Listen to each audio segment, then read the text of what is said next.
Hi, I'm Rachel Cheeks-Givan, your host of Diversity and Inclusion Now. This is the first episode of my show, and I'm very excited about the two guests that I have here with us. But before I introduce you to them, I wanted to share with you why I decided to do this show.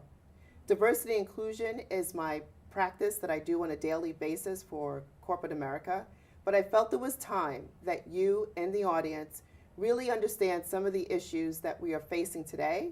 And my first episode is really focusing on the issues as it's tied to or related to our children. So without further ado, let me introduce you to our two special guests. First, we have Gina Parker Collins from the RISE organization. Gina, thank you for joining us. Thank you for having me. I'm super excited about you being here. And then we have Kalia Adams Joseph, who is a mother, but also a diversity practitioner in this space, just like I am on a daily basis. Yes. So welcome. Thank you for having me. So as we get started, I thought it'd be great for us to really get to know both of you. So with Gina, tell us a little bit about yourself and why did you start the organization RISE? Sure. Well, I'm a mom of two children, a boy and a girl, and I have to think back to when I first realized what school my daughter would have as her first school. It was around the corner in my neighborhood at the place that we lived at that point in time. And I just remember thinking this will be her first introduction to education. And I can't imagine that this would be the place that she would be at. So it just definitely looked as if it did not have the type of educational opportunities that I expected. So it was at that point in time I started to do some research, and I felt that there just had to be some other options, and in walks in independent schools. And you know, from tours and conversations with folks, this really was the type of educational opportunity that I wanted for my children. And I, you know, went through the admissions process. Loved every bit of it. Oh, we know about that. Yes. Loved every bit of it. I loved every bit of it. It was really an opportunity for us to shine and to talk about what it is that we not only wanted but expected. And it was also an opportunity for us to show what it meant to pour into our children, what it meant to engage with our children and have high expectations for them. But I will tell you, though, that all of that changed once we got in, right? Because that's when the real work begins. You know, we went through the process, and that first day of school, it was as if, you know, the whole thought around race and equity with race and socioeconomic equity was clearly apparent in these schools where economic power and a racial majority were clear. And then I was like, what did we get ourselves into? But that was really an opportunity to dig in and show up and be a part of that community and making it even better than when we inherited it. You know, it's interesting you talk about the admissions process, and for me, being a mom of a 10-year-old girl now, we went through the process as well. And I think for a lot of us in our communities, we're not familiar with, one, what is an independent school? Absolutely. And then two, you know, what does it really take to go through that process? It felt like I was going for an interview for a job, right? Yes. It's a lot of, or Yes. College. even more so college, Right. right? So I want to hear from Kalia, being a mother, and you have two Yes. in independent schools. Tell us a little bit more about, from what you know with this process, what should parents know, and what should they expect from a diversity and inclusion standpoint, maybe something that they weren't aware of that they really should be prepared for? Absolutely. I think that's key to, one, say that a lot of us as people of color don't necessarily know about the independent school world and what that entails, and also breaking down some of the fears that they have for applying into independent schools. I know that, one, my mother, I went to independent schools and she applied me into independent school. I'm a mother of two children, a boy and a girl, so two also very different application processes of going into and applying into independent schools. But some of the myths that you're talking about are, one, I can't afford this independent school world. Oh, I've right? heard that one. Right? That's a Yes. big one. I can't Yeah. afford it. I don't even, I see the dollar sign and I'm not even going to attempt to be a part of that world. I always say that right there, you should not use money as the reason why to not expose yourself to this type of education, because there's diversity in the socioeconomics that are happening in the independent school world, and there are ways to get in. And again, for what you want from your children and the kind of things that your expectations and what you dream of for your children. Absolutely. Independent schools have a lot of those dreams that you're thinking about, and don't put yourself back or not do it because you fear something. So money, one thing. Also, as people of color, possibly being the only one, or the numbers, when you look at it or you go to take a tour and you see, oh, it's a predominantly white school, or, you know, like, I don't think my child will, you know, survive there. I don't think that how will they grow? How will they know themselves? How will they love themselves? How will they realize that their black is beautiful? And, you know, we don't want them to really feel that that's another myth, but again, it takes a lot. It takes some things and some pieces to make sure that they are well taken care of and that they have the full experience that they need in order to make sure that they realize and know of themselves. So that's number two. And I think number three is that as a family, because you haven't gone through the independent school process, that you too, this would be a different world for you as well, and that this is something completely different, and that I'm not used to this world, so I don't want to be a part of it, and I don't want my family to be separate, and for them to get exposed to things that I never was exposed to. So I think those are the top three that I would say that I hear the most as to the reasons why families do not apply to independent schools, but I think they should really investigate and look into the reasons why people are sending their children to independent schools, to unlock those myths and to no longer fear the unknown.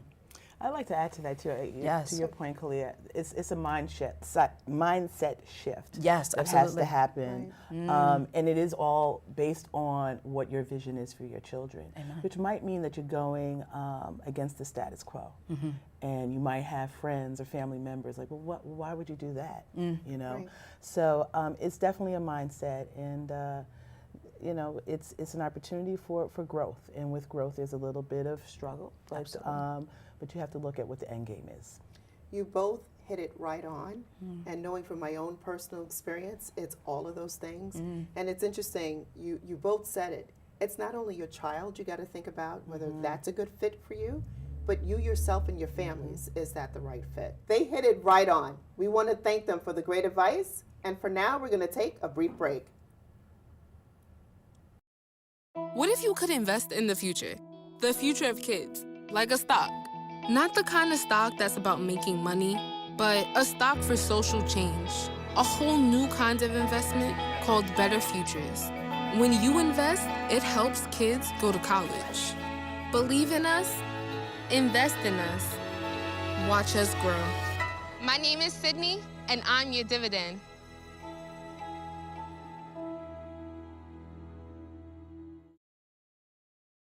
Lift every voice and sing. This is the historic Little Rock Central High, where in 1957, the Little Rock Nine integrated the school. In August 2005, a monument was dedicated to those 9 brave black students next to the Capitol in Little Rock, Arkansas.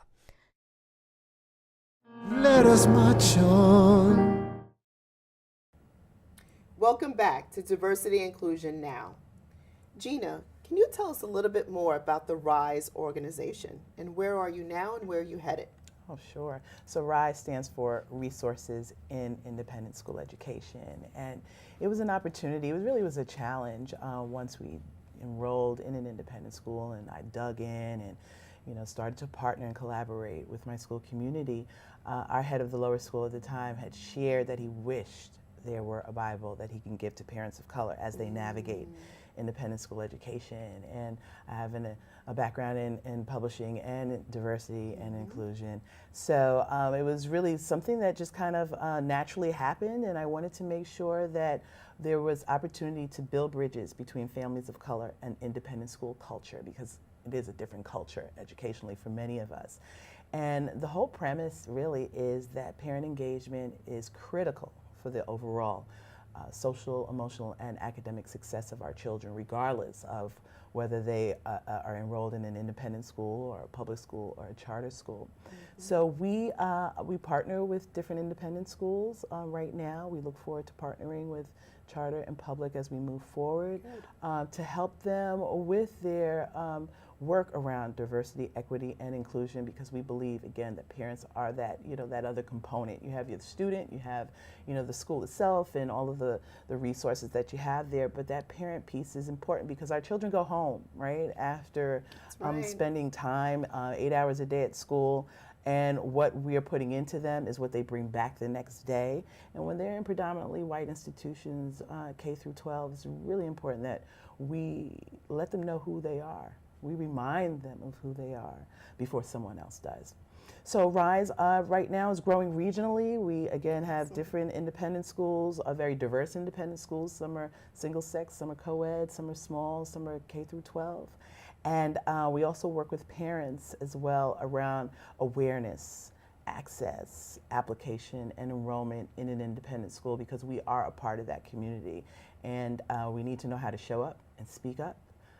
And again, make our school communities even better. So we have a couple of different platforms. We have a digital platform where families can readily find us on social media at the number 4, RIISE, Instagram or Facebook, LinkedIn. But as well, we have some live events. So we have diversity recruitment events where schools come and parents come. Excellent event. Oh, thank you. I highly recommend it Thank for you. everyone. So we have fall event and a spring event. We also do some parent development workshops as well. So we can't always be, somewhere at 6 p.m., but maybe we can be in front of our computer where we have workshops for families about, why it's critical for parents to show up and speak up and be a part of that community, and make our schools, help our schools become more culturally responsive to the needs of growing and diverse populations. Perfect. So Kalia, as she was talking, and I'm thinking about parent engagement, knowing the work that you do as a diversity practitioner, what advice would you give parents for them to really understand the process, but also even when they get there, what are some things that they need to think about? Right, absolutely. Well, I will say first and foremost, RISE, for sure. Become a part of those organizations. There's so many where you can get the information, where you can educate yourself first before, again, someone else educates you about not only the place that you want to go and your own child. The more research you do about what independent schools have to offer, then you become more equipped to be able to decide school is best for your child as a student of color. So again, RISE has these wonderful fairs that you can come to, that a bunch of schools are at one time, that you can go and do all of your research. You gather all the information from these schools to have in front of you and say, this is what I like in regards to education. This is how I want them to be educated. This is what I need in terms of before care or after care, in terms of after school programs. There's other programs also. If you are in public school already and you're trying to do a shift, especially if you decide now that this is really good for me and I think I want my child to go from public school into independent schools. There's there's Prep for Prep programs. Yes. There's Oliver. There's Teak. All of these different schools do this transition because it is a different culture when you're coming from public school or a charter school and going into independent school, and they help not only you as a family but also your children do this bridge from public into private. That's the prep for preparatory school. Also, if you have younger children, there's early steps, again, to also help guide you into this world of independent school, and it's specifically targeting families of color. So you have to get the education yourself first. I always say, before you enter any of these programs, educate yourself. Google. How easy is it now to have everything at your fingertips? Go to the library if you don't have a computer at home. Make sure you have access to figure out what is best for your child and you as a family. Google it first.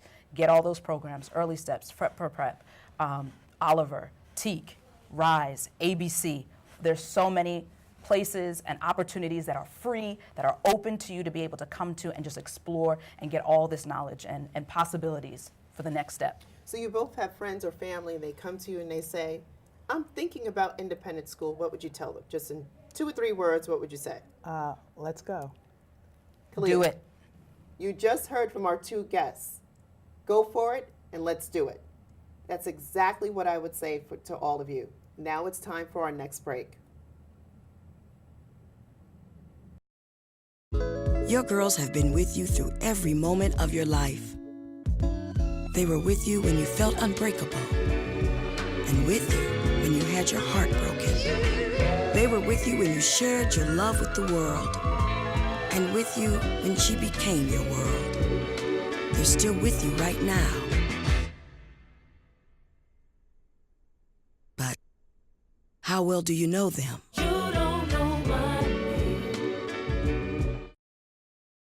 Lift every voice and sing.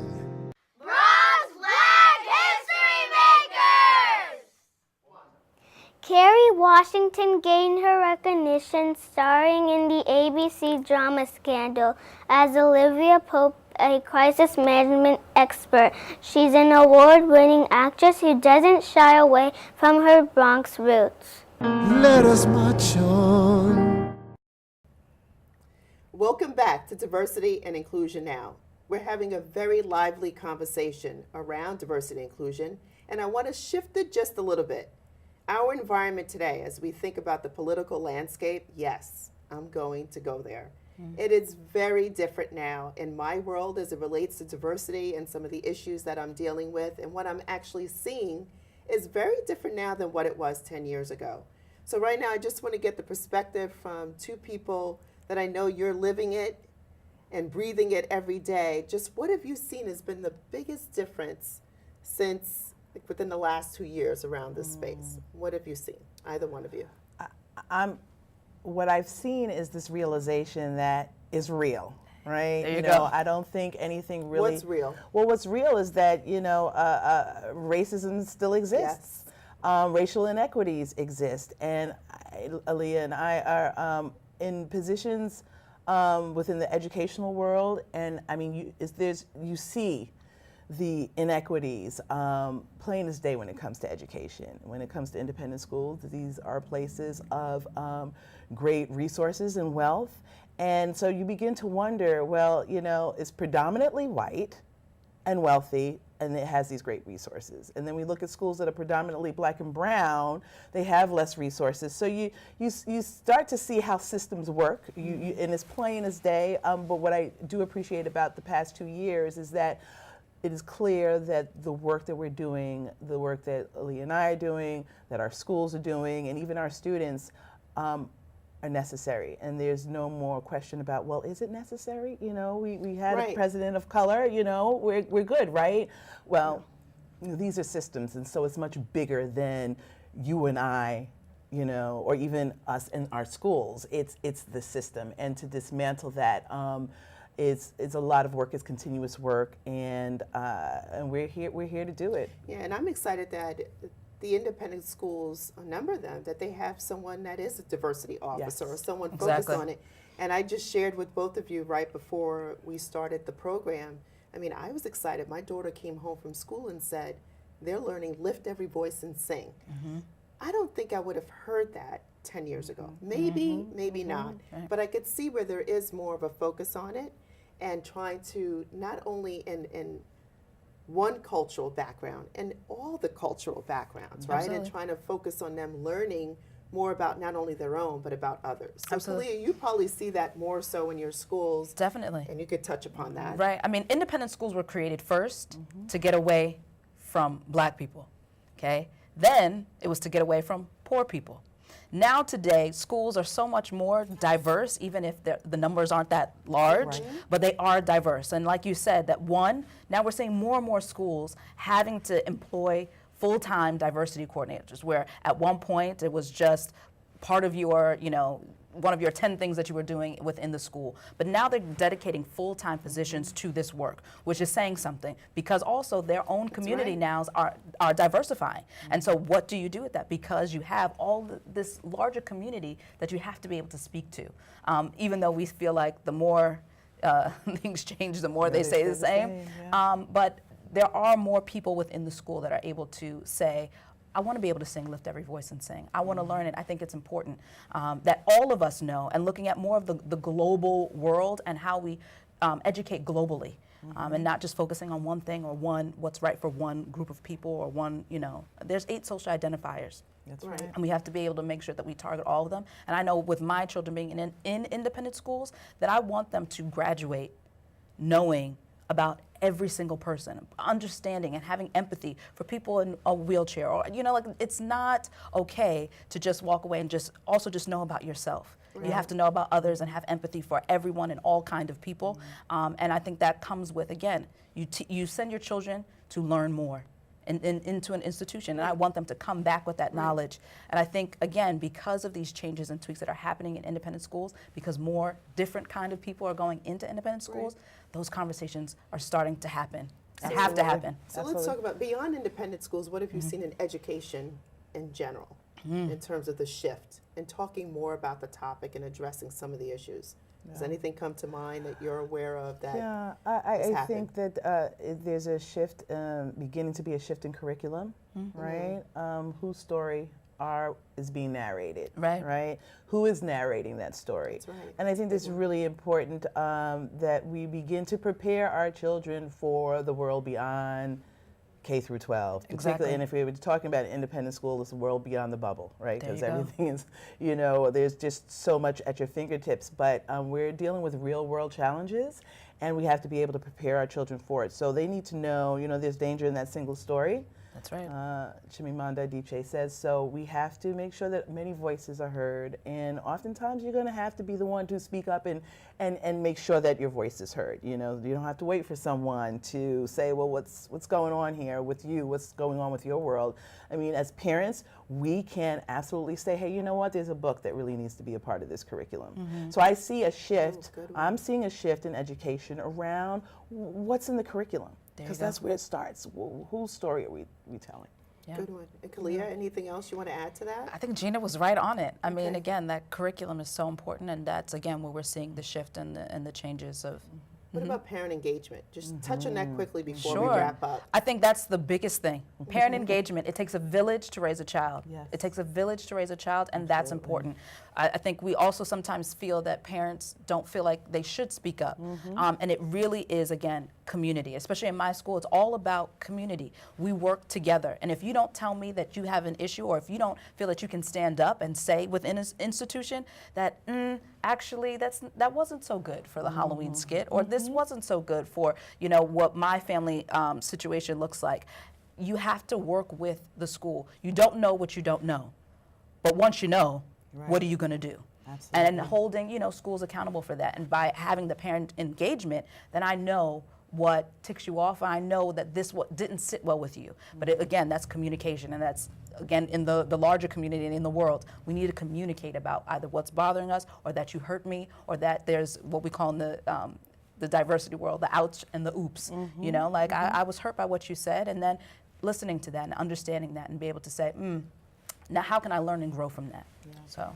Okay, thank you both. And listening to both of them, this just shows me, and I've learned a lot just listening to both of them. You are empowered to make a difference for your child as well as for the school and the education system. If you see something you don't like, speak up. Get involved. We heard about parent engagement. I think that's key. And a lot of times we sit on the sideline and we don't speak up and say something, or we do and we're not sure how to go about doing it the right way. Really engage and get involved with the right faculty that's at the school. But I'm really excited about this episode. It wasn't all about independent schools, it's schools in general. If you're a parent, get involved. Make sure your kids are being exposed to as much as possible to various different cultures. I believe in raising global citizens. You should not only know about your culture, but you should learn about others as well and respect other cultures. So this concludes the first episode of Diversity and Inclusion Now. Thank you.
Operation Wonder Park is a go! There's nothing more powerful than imagination. Honey, have you seen my cell phone? But don't just imagine. My park came to life? Ooh, a plot twist. Use STEM to build, create, She did it. and change the world. Who's with me? I'm more of a 2 feet on the ground kind of guy. Oh, it's gonna hurt tomorrow. If she can STEM, so can you. Find out more at She Can STEM. Lift every voice and sing. Helen Diane Foster represented District 16 in the New York City Council, which comprises of the neighborhoods Morrisania, Highbridge, and Morris Heights. She was the first Black woman in the Bronx to be elected to the City Council. She's also a member of Alpha Kappa Alpha sorority. Bronx Black History Makers! When I was in high school, I was physically at school, but my mind wasn't at school. I had problems at home, and that's hard when you feel like you're doing it alone. That's when I met an artist, my mom, as I'll call her. She started helping me a little bit, like, Nia, I don't know what you're doing with your life, but your future is more important. She's my strength. Just being a support for those hard days and those hard nights, not giving up on me. Thank you to my mama. I wouldn't have did this if it wasn't for her. Today is for my mama and everybody who had my back. It takes a village to help somebody get their diploma. Some people think, well, maybe it's really not that big of a deal, but it really is. It changes your whole life.